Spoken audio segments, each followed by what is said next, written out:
Assalamu alaikum. My name is Rana Naeem Akhtar and I am a student of first year MBBS at Allama Iqbal Medical College.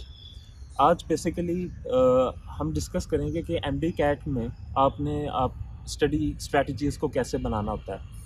ये video specially freshers के लिए जो next year MD CAT exam में appear होंगे।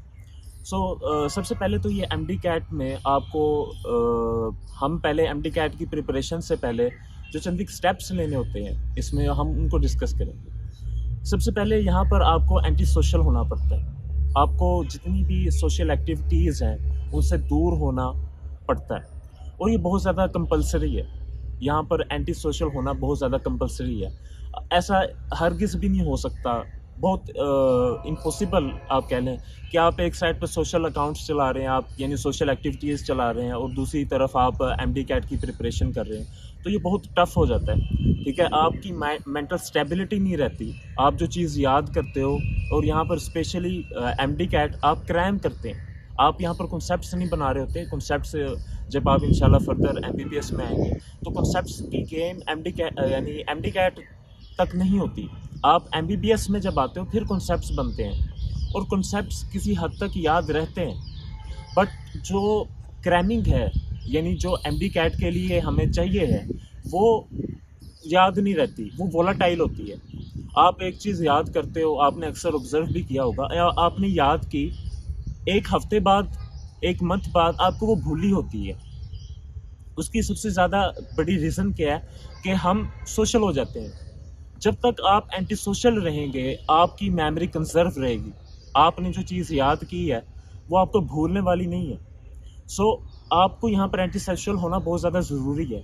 जब हम social activities करते हैं तो वो हमारे दिमाग में, हमारे माइंड में जो हमारी मेमोरी होती है उसको रिप्लेस कर लेती हैं वो चीज़ें, और फिर हमें वो भूल जाता है। फिर हम कहते हैं यार मैंने याद किया था, बट ड्यूरिंग एमसीक्यू या ड्यूरिंग पेपर मुझे याद नहीं आया। इसकी सबसे बड़ी रीज़न ये है कि हम एंटी सोशल नहीं होते। You have to be anti social है। और हाँ, मैं ये भी नहीं कह रहा कि आपने इन्जॉयमेंट नहीं करनी, इन्जॉयमेंट भी यहाँ पर कंपलसरी होती है। जहाँ तक मुझे याद है, हमारी जो इन्जॉयमेंट थी वो सिर्फ ग्रुप डिस्कशन होती थी। जब हम 3-4 दोस्त आपस में बैठते थे तो हम इधर उधर की बातें कर लेते थे। ठीक है, तो वो जस्ट हाफ एन आवर में हमारी इंजॉयमेंट हो जाती थी and our enjoyment was limitize to that only.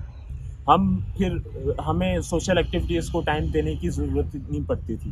तो आप एक ग्रुप बना लें दोस्तों का, जिसमें आपकी इंजॉयमेंट और इंटरटेनमेंट वहाँ तक ही लिमिटाइज्ड हो। आप डिस्कशन कर लें, इधर उधर की बातें कर लें, आपको सोशल मीडिया को टाइम ना देना पड़े। Social media is very toxic for your memory और फॉर योर मेंटल स्टेट। आपको एंटी सोशल होना बहुत ज़्यादा ज़रूरी है। अब हम बात करेंगे कि आपने स्टडी कैसे करनी है, स्टडी टिप्स या हमारी स्टडी टिप्स क्या थी जो आप फॉलो कर सकते हैं जो नेक्स्ट ईयर अपीयर होंगे during MD cat.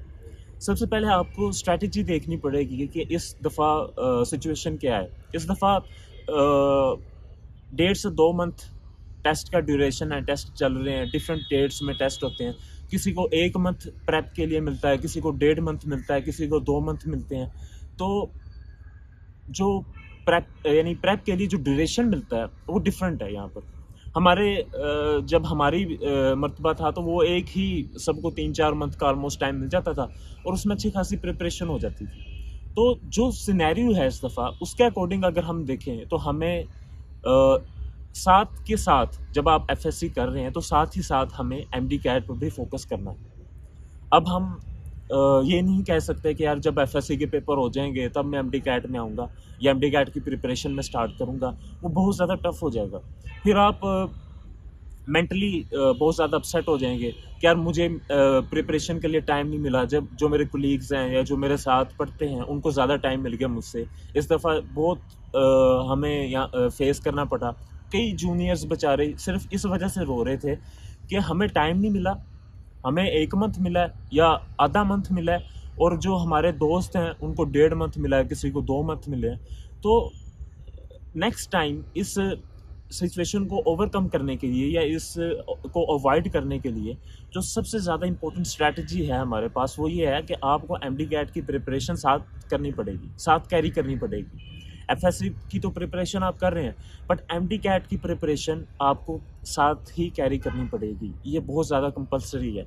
MD cat की साथ साथ प्रिपरेशन के लिए आप उस्ताद फाउंडेशन की एक्सेस ले सकते हैं। इसमें आपको एमडी कैट लेक्चर्स मिलेंगे, साथ साथ आपके टेस्ट होंगे, टेस्ट की वीडियो डिस्कशन भी होगी और आपकी एमडी कैट की कंप्लीट तैयारी कराई जाएगी। जो स्टूडेंट्स उस्ताद फाउंडेशन की एक्सेस लेंगे वो बोर्ड एग्जाम्स तक मैक्सिमम एमडी कैट के लिए प्रिपेयर कर चुके होंगे, और जो स्टूडेंट्स एक्सेस नहीं लेंगे उन्हें यही नहीं पता होगा कि एमडी कैट की तैयारी कैसे करनी है और क्या क्या करनी है, और कन्फ्यूज़ रहेंगे और एमडी कैट में अच्छे मार्क्स नहीं ले सकेंगे।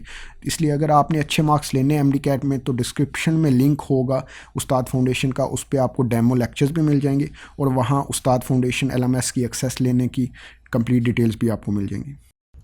अब how to prepare for the MD CAT. सबसे पहले हम आते हैं कि लर्निंग कैसे करनी है आपने। एक चीज़ याद रखिएगा, एक कोट है हमारे सर कहा करते थे, लर्न हाउ टू लर्न, कि सबसे पहले तो ये सीखो कि सीखना कैसे है, फिर सीखने पे आओ। तो हाउ टू लर्न हम आपको चंद एक टिप्स देंगे जो हमने फॉलो की थी, और अल्हम्दुलिल्लाह by the grace of Allah almighty we are in a good institution Allama Iqbal medical college. So सबसे पहले हम आपको बताएंगे कि स्टडी कैसे करना है। एक चीज़ याद रखिएगा, एमडी कैट में you have to approach word wise, आपको वर्ड वाइज अप्रोच करना पड़ती है। आप फॉर एग्जांपल एक पेज है, क्योंकि यहाँ पर हमारा सिस्टम ऐसा है कि लाइनें उठाकर एमसीक्यूज बना दी जाती हैं, उसमें कॉन्सेप्ट हो या ना हो, उसमें इन्फॉर्मेशन हो या ना हो, बस वो कि लाइन है वो उठाकर उन्होंने एमसीक्यू बना देनी है। और इस दफ़ा हुआ ऐसा ही है कि कई एमसीक्यूज बने, एमसीक्यू बैंक बहुत ज़्यादा, हज़ारों में एमसीक्यू बैंक है, तो उनको इतने ज़्यादा एमसीक्यूज बनाने हैं तो वो लाइनें ही उठाएंगे एमसीक्यूज बनाने के लिए। हमारी बार तो ऐसा होता था ना कि सिर्फ 200 एमसीक्यूज होते थे और वो पूरा paper all over the Pakistan हो गया, बट इस दफ़ा हज़ारों में एमसीक्यूज बनने, तो हमें अप्रोच करना पड़ेगा लाइन वाइज, वर्ड वाइज। ठीक है, ये नहीं कि जी एक पैराग्राफ पढ़ लिया उसमें बस थोड़ा इन्फॉर्मेशन मिली, नहीं, आपको वर्ड वाइज उसे हाईलाइट करना पड़ेगा। अब उसके लिए आपको चंद एक हाईलाइटर्स रखने पड़ेंगे, ब्लू ग्रीन रेड, ये 3-4 कलर्स के आप हाईलाइटर्स रख सकते हैं, या पेंसिल से रख लें, तो उनके साथ आप हाईलाइट करते चले जाएं, हर लाइन को, हर वर्ड को डिफरेंट हाईलाइटर से हाईलाइट करते चले जाएं। That's very much important. और जो इन्फॉर्मेशन है जो आपको लग रहा है यार ये एमसीक्यू बन सकता है, उसमें आप उसको आप रेड से हाईलाइट कर लें, ताकि आपको अंदाज़ा हो जाए कि यार ये सबसे ज़्यादा इंपॉर्टेंट है, और बिफोर एग्ज़ाम में इसको एक ओवरव्यू देने में आसानी हो जाएगी। अगर आप हाईलाइट नहीं ना करेंगे चीज़ों को तो वो बहुत ज़्यादा फिर डिफ़िकल्ट हो जाता है। नाउ आपको हाईलाइट करना पड़ेगा वर्ड वाइज, और आपको याद करना पड़ेगा, ये बहुत ज़्यादा। अब इस दफ़ा क्या हुआ, इस दफ़ा ये हुआ कि गूगल से भी एमसीक्यूज़ उठा के दे दिए गए, यानी जो बुक्स में लग ही नहीं रहा था कि यार ये हमारी बुक्स में है, वो भी एमसीक्यूज़ बना के दिए गए। तो how to cope with that, आपको गूगल भी रेफ़र करना चाहिए। गूगल से मुराद ये है कि एक ऐप है, ठीक है, डाउट नट, आपने शायद सुना हो। तो उसमें मैंने काफ़ी हेल्प मुझे मिली डाउट नट से, ठीक है, और हम उनका यानी लिंक वगैरह भी आपको दे देंगे। तो वो बेसिकली वो है तो इंडिया का ऐप, बट उसमें बहुत ज़्यादा एमसीक्यूज़ हैं जो कि आपको एमडी कैट में हेल्प आउट कर सकते हैं। ये जितने भी इंस्टीट्यूट्स हैं, टिप्स और स्टेप्स, ठीक है, इन पे हम बाद में आते हैं। ये आप पे डिपेंड करता है आप किस इंस्टीट्यूट से रेफ़र करते हैं या प्रिपरेशन आप करते हैं।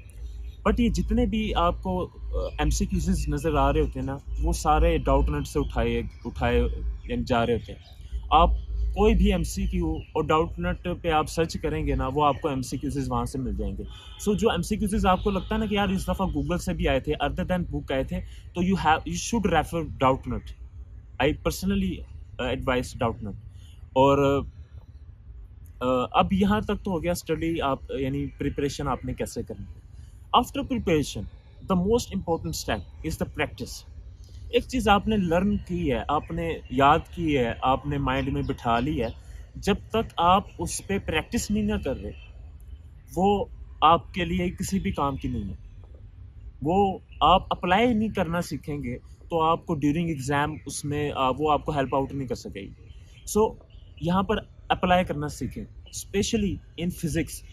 फिज़िक्स में क्या होता है कि आप फार्मूला पकड़ लेते हैं, वो फार्मूला नहीं आते कि इसका क्या फार्मूला, हार्डली कोई आ जाए, लेकिन मोस्टली क्या होता है कि फार्मूला अप्लाई करना होता है एमसीक्यूज़ में। सो इसके लिए प्रैक्टिस बहुत ज़्यादा मैटर करती है, स्पेशली बायोलॉजी में क्या होता है कि आपको एमसीक्यूज़ कुछ टफ लग रहे होते हैं, तो उसके लिए प्रैक्टिस बहुत ज़्यादा मैटर करती है। और आफ्टर फिजिक्स एंड बायोलॉजी यानी हर सब्जेक्ट की आपने करनी है। आप प्रैक्टिस करनी कैसे, आपने एक चैप्टर प्रिपेयर कर लिया, उस चैप्टर को प्रिपेयर करने के बाद आपने उसके एमसीक्यूज़ फौरी प्रैक्टिस कर लेंगे, ताकि वो आप अप्लाई अच्छे तरीके से कर सकें। आप उसको अप्लाई अच्छे तरीके से कर सकें। अगर आप 2 दिन बाद कहेंगे ना यार मैंने 2 दिन बाद प्रैक्टिस करनी है, तो वो वोलाटाइल होती है क्रैमिंग, वो उड़ जाती है आपके माइंड से, वो चीज़ें जो याद की थी वो उड़ जाती हैं। तो फौरी तौर पर अप्लाई करें, तो वो जो क्रैमिंग है वो वोलाटाइल से अनवोलाटाइल हो जाती है, वो फिर कभी आपके माइंड से उड़ती नहीं है, आपके माइंड में स्टेबल रहती है memory. And after this practice scenario, एक चीज़ जो मैं आप लोगों को स्पेशली रिकमेंड करूँगा वो है डिस्कशन। डिस्कशन बहुत ज़्यादा मैटर करती है। यहाँ पर ठीक है, एमडी कैट है, यहाँ पर सेल्फिशनेस होती है, कुछ आपने एक चीज़ लर्न की है, होता है, ये हमारे साथ भी ऐसा होता था। आप दूसरों को नहीं बताना चाह रहे थे, ये it's a natural phenomenon, competition है तो ज़ाहिर-सी बात है ऐसा होगा। बट डिस्कशन बहुत ज़्यादा इम्पोर्टेंट है। आप दोस्तों से डिस्कस करें, ये मत सोचें कि यार ये मेरे से आगे निकल जाएगा या मैं इसके पीछे रह जाऊँगा। डिस्कशन करने से आपको चीज़ स्ट्रॉन्ग हो जाती है, वो आपको याद हो जाती है, आप नहीं भूलते। So that's advantage of discussion. और फिर जब प्रोफेसर्स आफ्टर टेस्ट डिस्कशन करते हैं, तो उनके लिए आपने डिफरेंट रजिस्टर्स बनाने हैं। हर सब्जेक्ट का आपने रजिस्टर बनाना है। एक लेक्चर का जो प्रोफेसर लेक्चर देगा आपने वो लिख लिया। एक आपने रजिस्टर बनाना है डिस्कशंस के लिए, जो आफ्टर टेस्ट आपकी जो डिस्कशंस होंगी उनके लिए भी आपने एक रजिस्टर बनाना कंपलसरी है, ताकि आप कोई भी इंफॉर्मेशन मिस ना करें, आपकी हर इंफॉर्मेशन सेफ हो, बिफोर एग्ज़ाम आप इजीली देख सकें। Specially I would prefer physics. Physics में आप लोगों ने लाजमी रजिस्टर बनाना है, ताकि आप उसमें फार्मूला, क्योंकि फिज़िक्स में चाहिए होते हैं फार्मूलाज, डेरिवेशंस, राइट। आप पूरी बुक नहीं पढ़ सकते, और बुक इतनी मुफीद भी नहीं होती, ठीक है। प्रैक्टिस ज़्यादा यूज़फुल होती है फ़िज़िक्स में। तो आप रजिस्टर बना लें, उस पे सारे आप फार्मूलाज लिख लें। Before exam half an hour लगेगा, आप सारा रजिस्टर आप रिवाइज़ कर लेंगे। जितने भी आपने फार्मूलाज लिखे होंगे, आप वो विद इन अ आवर आप रिवाइज़ कर सकते हैं, ताकि आप ड्यूरिंग एग्ज़ाम आप इजीली उनको यानी अप्रोच कर सकें, अप्लाई कर सकें। So this was all about the study matters, study techniques के स्टडी किस तरह से करनी है, लर्निंग किस तरह से करनी है, and how to apply that learning, और प्रैक्टिस कैसे करनी है, और जितनी भी आपको प्रोफेसर्स या आपके टीचर्स इंफॉर्मेशंस देंगे, आपने उनको स्टोर कैसे करना है, उनको सेव कैसे करना है रजिस्टर्स में। और that was all about the preparation of MD CAT. Thank you. Description में लिंक होगा उस्ताद फाउंडेशन का, उस पर आपको डेमो लेक्चर्स भी मिल जाएंगे और वहाँ उस्ताद फाउंडेशन LMS की एक्सेस लेने की कंप्लीट डिटेल्स भी आपको मिल जाएंगी।